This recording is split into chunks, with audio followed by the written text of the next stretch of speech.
እነዚህ በሬዎች እንደነገርኳችሁ በቅርብ ጊዜ ነው የገቡት፣ ግን እጅግ በጣም ከፍተኛ ለውጥ አላቸው። ብዙ ጊዜ ስናስገባ ወይፈኖችን ማስገባት ጥቅሙ ምንድን ነው? የወይፈኖች ስጋ ከፍተኛ የፕሮቲን ምንጭ ነው። የወይፈን ስጋ ከፍተኛ ጥራት ያለው ፕሮቲን በውስጡ የያዘ ነው። በተለይ ለጡንቻ እድገትና ለሰውነት ጥገና እጅግ በጣም ይጠቅማል። በተጨማሪ ደግሞ የወይፈኖች የሚመረጡት ለምንድን ነው? የብረት አይረን ደም ማነስ ለመከላከል ይረዳል። በውስጡ የደም ማነስ ለመከላከል የሚረዱ ብረት ይዟል። ስለዚህ ብዙ ጊዜ የወይፈኖችን ስጋ ስንበላ በሰውነታችን ውስጥ ያለው የአይረን ወይም ደግሞ የደም ማነስ የመከሰት ሁኔታ በከፍተኛ ሁኔታ ይቀንስልናል። የደም ሴሎችን እንዲፈጠሩ ይረዳል። በውስጡ ደግሞ በቫይታሚን ቢ12 ይዟል። ለነርቭ ስርዓት፣ ለደም ሴሎች ጠቃሚ የሆኑ የድካም ስሜቶች ለመቀነስ ይረዳል። ለስላሳና ጥሩ ጣዕም በቀላሉ ደግሞ ለመፈጨት እና እንዲሁም ደግሞ ለመታኘክ ለሆዳችን ብዙ የማይከብድ ነው። ስለዚህ የወይፈን ስጋ እጅግ በጣም ተመራጭ ስለሆነ ብዙ ጊዜ ስናረባ ወይፈኖችን ነው መግዛት ያለብን። እድሜያቸው ከ2 ዓመት ተኩል እስከ 3 ዓመት ያሉ። ብዙ ጊዜ ትላልቅ በሬዎች ከሆኑ የምንገዛቸው ጡንቻቸው ስለሚኮማተር፣ ጅማታቸው ስለሚወጣጠርና ረዥም ጊዜ በእርሻ ስራ ላይ ስለቆዩ ምን ይሆናሉ? ሰውነታቸው በጣም ይገነትራል፣ ስጋቸው ይገነትራል። ብዙ ሰዎች በልተው ምቾት ላይ ይሰማቸው ይችላል። የመፈጨት ሂደቱ እንዲሁም ደግሞ ከበሉ በኋላ ከባድ ይሆናል። ስለዚህ ይሄ ወይፈን የተገዛው እጅግ በጣም በአጭር ጊዜ በ50 ቀን ውስጥ ከፍተኛ ለውጥ ነው ያመጣው እና በሬዎችን በምናደልብበት ወቅት የበሬዎች አመጋገብ ምን መምሰል አለበት? በተለይ መሰረታዊ አመጋገብ ሁኔታ ራፌጅ ላይ ስላይ ብዙ ጊዜ መስጠት ያለብን ከ60 እስከ 70% ለበሬዎች ዋና ምግብ እንደ ሳር፣ የተፈጨ ወይም ደግሞ ደረቅ ሳር፣ ገለባ፣ ስንዴ ወይም የጤፍ የበቆሎ ገለባ፣ ሳይሌጅ በደንብ መስጠት። በቀን አንድ በሬ ከ8 እስከ 12 ኪሎ ግራም ደረቅ ሳር መመገብ አለበት። ምንም እንኳን ሳር ቢወደድም ብዙ ጊዜ ማድረግ አለብን፣ ሳርን ካጣ ነው ሳይሌጅ ማዘጋጀት አለብን። በተለይ መሰረታዊ አመጋገብ ከምንላቸው አንዱ ራፊድ ነው። ቀጥሎ ደግሞ ኃይል ሰጪ ምግቦች እንደ ኢነርጂ ፊድ ከ20 እስከ 30% በደንብ ለበሬዎቻችን ቶሎ እንዲደልቡልን በ50 ቀን ውስጥ እንዲደርሱ በቅናሽ ዋጋ በሬዎችን ደከም ያሉ ሰውነታቸው ወረድ ያሉና እንዲሁም ደግሞ እድሜያቸው ያልገፋን እየገዛን በሬዎችን ማደለብ መለማመድ አለብን። እንዲህ ስናደርግ ነው ስራው የሚወደንና ውጤታማ የምንሆነው። አለበለዚያ የበሬዎች ማደለብ ስራ በውድ ከገዛ ነው ጥሩ አይመጣም። በተለይ ተጨማሪ ደግሞ ምንድን ነው ፕሮቲን ምግቦች ፕሮቲን ከ10 እስከ 15% መስጠት አለብን። እንደ ኑግ፣ ተረፈ ምርት አለ፣ ጥጥ ፍሬ አለ፣ ሶያ አለ፣ አተር አለ። እነዚህ ሁሉ በደንብ መያዝ አለብን። እዚህ ግን ልጁ የተጠቀመው ሌላ ነው። ምን ተጠቀመ እናያለን። እዚህ ግን ልጁ የተጠቀመውን እያያችሁ ነው። እንግዲህ እዚህ ላይ ምን አዘጋጅተናል? ሞላሰስ አዘጋጅተናል አንደኛ። ቀጥሎ ደግሞ እዚህ ጋር ምን አለን? ጨው አለን። እዚህ ደግሞ የገብስ ገለባ አለ፣ ፍሩሽካ አለ፣ በቆሎ አለን። እንደገና ደግሞ ማሽላ አለ። እዚህ ደግሞ የስንዴ ገለባና የጤፍ ጭድ አለን። እነዚህን አንድ ላይ በምን እናደርጋለን? እንቀላቅላቸዋለን ማለት ነው። እሱ የሚጠቀመው ነው። ብዙ ጊዜ የግዴታ ሳይሌጅ ማምጣት አለብን፣ ወይም ደግሞ የፋብሪካ ምርት ሊርቀን ይችላል። በተለይ ገጠር አካባቢ ፋብሪካዎች ብዙ የለም። ስለዚህ ሞላሰሱን አሁን ምን አደረገ? የበሬዎቹ በቀን የሚሰጣቸው ስንት ሊትር ሞላሰስ ሲጠቀማል ያንን እናያለን። እንግዲህ ይሄ በሬ የደለበው በ50 ቀን ውስጥ ነው ይሄን ያህል ለውጥ ያመጣው። ስለዚህ አመጋገቡ ምን ይመስላል? አንድ በአንድ በደንብ እናያለን። ለምሳሌ አንድ ሳር 3 ኪሎ ግራም መብላት አለበት። አንድ ቆሎ ገለባ 2 ኪሎ ግራም፣ የኑግ ቂጣ 1 ኪሎ ግራም፣ ከሰዓት በኋላ ደግሞ ሳር 2 ኪሎ ግራም ሊበላ ይችላል። የገብስ 1.5 አካባቢ፣ ስንዴ ገለባ 1 ኪሎ። እነዚህ ነገሮች በሙሉ በአንድ ላይ ይዋሃዳሉ። ማታ ላይ 2 ኪሎ ግራም ሳር ገለባ፣ የሶያ ወይም ጥፍጥሬ ካለ 1 ኪሎ ግራም፣ ከሌለ ደግሞ የበቆሎ ከሌለ የበቆሎ ደግሞ የማሽላ ከሌለን ደግሞ ፍሩሽካ እናደርጋለን። ስለዚህ ይሄ ወይፈናውን 105,000 ብር ነው የተገዛው። እንግዲህ በ50 ቀን ውስጥ እንዴት እንደሆነ ተመልከቱት ማለት ነው። በሬዎች በትልቅነታቸው ስለገዛን አይደለም ብዙ ጊዜ የምናደርግላቸው እንክብካቤ፣ ብዙ ጊዜ የምናደርግላቸው አመጋገብ፣ ብዙ ጊዜ የምንሰጣቸው መጠለያዎች ትልቁን ለውጥ ያመጣሉ። ይሄኛው በሬ ደግሞ ሲመጣ ምንድን ነው 70 ሺህ የተገዛ ነው፣ ያ ነጩ ቡላው ማለት ነው። ይሄኛው ግን በጣም ጥሩ ለውጥ አምጥቷል። ስለዚህ በሬዎች ላይ ምን መስራት አለብን? ከአመጋገብ በተጨማሪ ሁልጊዜ ጠዋት ቫይታሚን ዲን ማግኘት አለባቸው። ቫይታሚን ዲ ከፀሐይ ብርሃን ነው የሚያገኙት። ስለዚህ ቫይታሚን ዲ ሲያገኙ ምን ይሆናሉ? ሰውነታቸው ምን ይሆናል? ይፍታታል፣ ጡንቻቸው ያድጋል። የፀሐይ ብርሃን ላይ ምን አለ? ቫይታሚን ዲ አለ። ግን ይህን የፀሐይ ብርሃን ቀኑ ሙሉ አይደለም የሚሆኑት። ቀኑ ሙሉ ከሆነ ሌላ ችግር ያመጣባቸዋል። ስለዚህ ቢያንስ በቀን ወደ 5 ሰዓት 4 ሰዓት ተኩል ገደማ በደንብ መሞቅ አለባቸው። ይህን ፀሐይ ብርሃን በደንብ ሲሞቁ ምን ይሆናሉ? ምግብ የመብላት ፍላጎታቸው ይጨምራል። የምግብ ውህደታቸው ይጨምራል። እንዲሁም ደግሞ ከፀሐይ ብርሃን የሚያገኙት ቫይታሚን ዲ ለሰውነታቸው እጅግ በጣም አስፈላጊ ነው።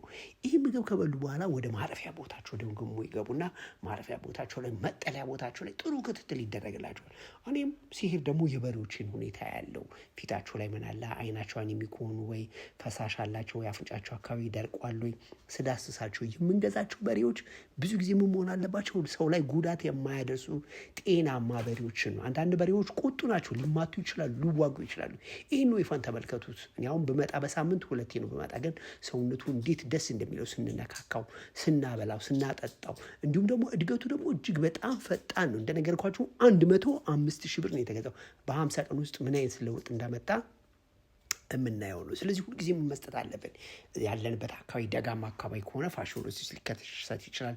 እንዲሁም ደግሞ ሌሎችም ቆላማ አካባቢ ከሆነ ምን ሊከሰት ይችላል? ቴፕወርሞች አሉ፣ ራውንድ ወርሞች አሉ፣ አስካሪስ አለ ወይ፣ ሲቢቢፒ አለ ወይ፣ ኤፍ የሚዲ አለ ወይ። እነዚህ ነገሮች በሙሉ ወደኛ ማዕከል ላይ ስትመጡ ምን እንደሆኑ በሽታዎቹ በቫይረስ ነው፣ በባክቴሪያ ነው፣ በፓራሳይት ነው ወይስ ደግሞ በፋንገስ ነው የሚተላለፉት? አንድ በሬ ሰውነቱ ኪሎ እንዲጨምር ምን አይነት አመጋገብ መከተል አለብኝ? ሰውነቱ ይሄ ጸጉሩ እየረገፈ ነው፣ እየረገፈ አይደለም። እየረገፈ ከመጣ የምንሰጠው ሕክምና ጥሩ ለውጥ አምጥቷል ማለት ነው። ግን የምንሰጣቸው ሕክምናዎች ምን መሆን አለባቸው? ለአንጀት ከሆነ ለአንጀት፣ ለጉበት ከሆነ ለጉበት፣ ለኩላሊት ከሆነ ኩላሊት። እነዚህ ነገሮች ሲወስዱ ነው እንግዲህ በሬዎቹ ምን የሚሆኑት ኪሎ ነው የሚያመጡት ማለት ነው። ስለዚህ ይሄ በሬ ደግሞ ሊለወጥልን አልቻለም። ግን ስንት ቀን ሆነው? ወደ 50 ቀን ሆኖታል። እንደምታዩት ሰውነቱ ረዥም ነው። ታፋ አካባቢ የተወሰነ ለውጥ አለው። ጎድኑ ግን በደንብ አልሞላልን። እንደነዚህ አይነት በሬዎች ምንድን ነው እድሜያቸው ገፋ ስላለ ረዥም ጊዜ እንድናቆያቸው ስለሚፈልግ አሁንም የእሱ ላይ የሚኖረን ክትትል ይቀጥላል። ሌሎቹ ግን ወይፈኖች ናቸው። ቅድም እንደነገርኳችሁ የወይፈኖች ስጋ ምን ይመስላል ብያቸዋለሁ። በጣም ለስላሳ፣ ለሰው ልጅ አስፈላጊና ጠቃሚ ነው። ስለዚህ ሁልጊዜ ምን መስጠት አለብን? ወይፈኖችን በምናረባበት ወቅት ሁልጊዜ ጥንቃቄ ማድረግ አለብን። የምንመግባቸው ኃይል ሰጪ ምግቦችን መመገብ አለብን። ፕሮቲን ምግቦችን መስጠት አለብን። ማዕድንን መስጠት አለብን። ማዕድን ከ50 እስከ 100 ግራም ድረስ መድረስ አለባቸው። ኢነርጂዎች ደግሞ የምንላቸው ላይ ከ40 እስከ 50 እንዲሁም ደግሞ ፕሮቲን የምንላቸው ደግሞ ከ15 እስከ 20 ድረስ መስጠት አለብን። ይሄኛውን ደግሞ ተመልከቱት እንዴት እንደተቀየረ በ50 ቀን ውስጥ እያንዳንዳቸው በምን ያህል ቀን ውስጥ እንደተቀየሩ፣ መቼ ገቡ፣ ምን መድኃኒት ተሰጣቸው፣ አመጋገባቸው ምን ይመስል ነበር፣ በኪሎ የሚሰጣቸው ምን አንቲኤልሜቲክ ወሰዱ፣ የትላትል ማስወገጃ ምን ክትባት ወሰዱ፣ ለምን ያህል ቀን ነው ይሄን ፕሮግራም እናደርገው። አንደኛ ዙር አመጋገብ አለ፣ ሁለተኛ ዙር አመጋገብ አለ፣ ሶስተኛ ዙር አመጋገብ አለ። እነዚህን አመጋገቦች በሙሉ እየተከተልን ነው የምንሰጣቸው። ስለዚህ አሁን ምን ደርሷል? ምሳ ሰዓታቸው ደርሷል። በሬዎቹ ገና ምግባቸው እየተዘጋጀ ምን ያስባሉ ማለት ነው? የምሳ ሰዓታቸውን ነው። በሬዎች እንደገቡ ምን ማድረግ አለብን? ቁርስ፣ ምሳ፣ እራት በደንብ ማብላት አለብን። ይህ ቁርስ፣ ምሳ፣ እራት ካዘጋጀን በኋላ ለበሬዎቻችን በሰዓት በጊዜ በወቅቱ መስጠት በሬዎች በሚፈለገው መጠን ኪሏቸው እንዲጨምርና እንዲሁም ደግሞ ጥሩ ደንበኞች እንዲኖሩን ያደርግልናል። ስለዚህ በሬዎቻችንን ምን ማየት አለብን? ሁልጊዜ እበታቸውን ማየት አለብን። እበታቸው ላይ ምን አለ? ለስላሳ ነው ወይ? በደንብ ማየት አለብን። ምግብ አብሮ የደቀቀ ምግብ አለ፣ ያልደቀቀ ምግብ አለ። እበታቸውን በደንብ ማየትና በደንብ መገምገም። ጥሩ የምግብ ውህደት አላቸው።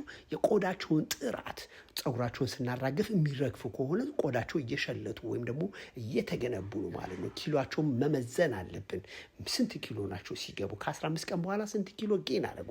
በቀን ስንት ኪሎ ይበላሉ? ይሄ ኪሎ ለምን ያህል ጊዜ ነው እንዳስገባናቸው? ይሄ ወይፈን ለምሳሌ በ50 ቀን ለመቀየር 3 ፕሮግራም ነው ያደረግነው። የመጀመሪያዎቹ 15 ቀን፣ ቀጥሎ ደግሞ ከ15 ቀን እስከ 35ኛ ቀኑ 20 ቀን፣ ቀጥሎ ደግሞ የመጨረሻው አሁን የሚወጣበታል። በሚቀጥሉ ፕሮግራም ይዤላችሁ ቀርባለሁ። ግን በ50 ቀን ውስጥ እንዴት ተቀየረ? አመጋገባችን ምን ይመስላል? እንግዲህ የዚህ የወጣት ልጅ ቅድም የጀመርነው አመጋገብ ምን ይመስላል? እዚህ ጋር ጤፍ አለው፣ የጤፍ ገለባ፣ የገብስ ገለባ አለ። ውሃውን እያርከፈከፈ ነው። ይህን ያርከፈከፈውን ውሃ ደግሞ አንድ ላይ ያዋህደውና ምን ያደርግበታል? እዛ ላይ ምን ያደርጋል? ሞላሰሱን ይጨምራል ማለት ነው። ሞላሰሱን ከጨመረ በኋላ ደግሞ እንደገና ያሸዋል። እዚህ ላይ ግን የሚፈልገው ምንድን ነው? እንጨት አለ ወይ? ገመድ አለ ወይ? ሽቦ አለ ወይ? በደንብ እናያለን። እንዲሁም ደግሞ የበሰበሱ ገለባዎች ካሉ በበሬዎቹ ላይ ከፍተኛ ጉዳት፣ ተቅማጥ፣ ቁርጠት ሊያመጡ ስለሚችሉ እንዲሁም ደግሞ የሆድ መነፋትን ሊያመጡ ስለሚችሉ ምን ማድረግ አለብን? ማራቅ አለብን። እንደዚህ አይነት አመጋገቦችን ስንሰጣቸው በሬዎቻችን በቀላሉ ሰውነታቸው ይቀየራል ማለት ነው። ይሄ ወጣት ጎሮ አካባቢ የሚኖር ነው። እንግዲህ ተመልከቱት። አሁን ደግሞ ምን አደረገ? ፍሩሽካውንና የማሽላውን ዱቄት ደግሞ የበቆሎን ዱቄት በአንድ ላይ ካደረገ በኋላ ሞላሰሱን ከቀላቀለ በኋላ እያሸው ነው። አያችሁ እንዲህ እንዴት እንደሚያሸው ይሄ በደንብ ውህደት ሲያደርግ ምን ይሆናል? አንድ ላይ ይብላላል ያ ምግብ። ይሄ የተብላላን ምግብ ነው እንግዲህ ለበሬዎቹ ወስዶ አንድ በአንድ በሚፈለገው ኪሎ የሚሰጠው። አንድ በሬ በቀን ከ15 ኪሎ እስከ 17 ኪሎ ሊበላ ይችላል። እነዚህ ውህደቶች ምንድን ነው ጥቅማቸው ያላቸው እንደሆነ የነዚህ አንድ ላይ መዋሃድ ለበሬዎቹ ጥሩ የምግብ ውህደት፣ ጥሩ የሰውነት ኪሎ መጨመር፣ እንዲሁም ደግሞ የሜታቦሊዝም ሲስተማቸው እንዲነቃቃና የምግብ ፍላጎታቸው እንዲበረታቱ እንዲሁም ደግሞ ኪሎ እንዲጨምሩ ያደርጋል። ስለዚህ ወጣት ሆኖ አብዛኛው ሰው ምን ልስራ የምትሉ ሰዎች አላቸው። ስለዚህ እንደዚህ አይነት ወጣት ልጅ ጋር አብራችሁ በጋራ በመሆን በበሬዎች ማድለብ ስራ ላይ መሰማራት ትችላላችሁ ማለት ነው። እዚህ ላይ የምናየው አሁን ደግመን ደጋግመን ምንድን ነው ገለባው ደቃቅ መሆን መቻል አለበት። አንዳንድ ቦታ ላይ ደቃቅ ካልሆነ እኛ መማረግ አለበት። በተለይ ስንዴ ገለባው ወይም ደግሞ የገብስ ገለባው መሆን አለበት በማሽን የተፈጨው ወይም ደግሞ በበሬዎች በደንብ የተወቃ ቢሆን ምን ይጠቅመናል? ለእኛ እጅግ በጣም አስፈላጊና እንዲሁም ደግሞ በሬዎቹም ሲመገቡት ምን ይሆናል? በቀላሉ የሚመገቡት በቀላሉ የሚዋሃዱት ይሆናል ማለት ነው። ስለዚህ እዚህ ላይ ዘረር እናደርግና አሁንም ደግሞ ምን ይጨምርበታል? እዚህ ላይ ሞላሰሱን ያርከፈክፋል። እንግዲህ የሞላሰስ ጥቅም እንደነገርኳችሁ ምግብ እንዲጣፍጥ ያደርጋል። እንዲሁም ደግሞ በቀላሉ ብዙ ምግብ እንዲመገቡ ያደርጋል። እንዲሁም ደግሞ ሰውነታችን ላይ ከፍተኛ ጡንቻን እንዲያመጡ ያደርግልናል። ይህና ሌሎችን መሰሎችን ማግኘት ስትፈልጉ ታች ባለ ስልክ በኩል ደውሉልኝ። ወደኛ ፕሮግራም ብትመጡ ለሚቀጥለው 4 ቀን የበሬዎች ማደለብ ስልጠና ከተግባር ጋር የተያያዘ እንሰጣለን። ይሄ ስልጠና ለእናንተ ለሚቀጥሉት 4 ቀን ነው። የራሱን የቻለ ማኑዋል አለ። በሬዎች እንዴት ብንመግባቸው ነው ኪሎቸውን መጨመር የሚችሉት? በሬዎች በቀን ምን ያህል ኪሎ መመገብ አለባቸው? በሬዎችን የሚያጠቋቸው በሽታዎች ምን ይመስላሉ? እንዲሁም ደግሞ በሬዎችን እንዴት መግዛት አለብን? 1 የሸረፈ 2 የሸረፈ 3 የሸረፈ ስንል ምን ማለት ነው? ይሄ ልጅ አሁን እንደምታዩት እዚህ ጎሮ አደባባይ ሆኖ ትልቅ ቤት 25,000 ብር ተከራይቶ በሬዎችን ምን እያደረገ ነው? እያደለበ ነው። መኗቸውን ምን እያደረገ ነው? እራሱ እያዘጋጀ ነው። ይህን መኖ ደግሞ ለሌሎችም ሰዎች ደግሞ ምን ያደርጋል?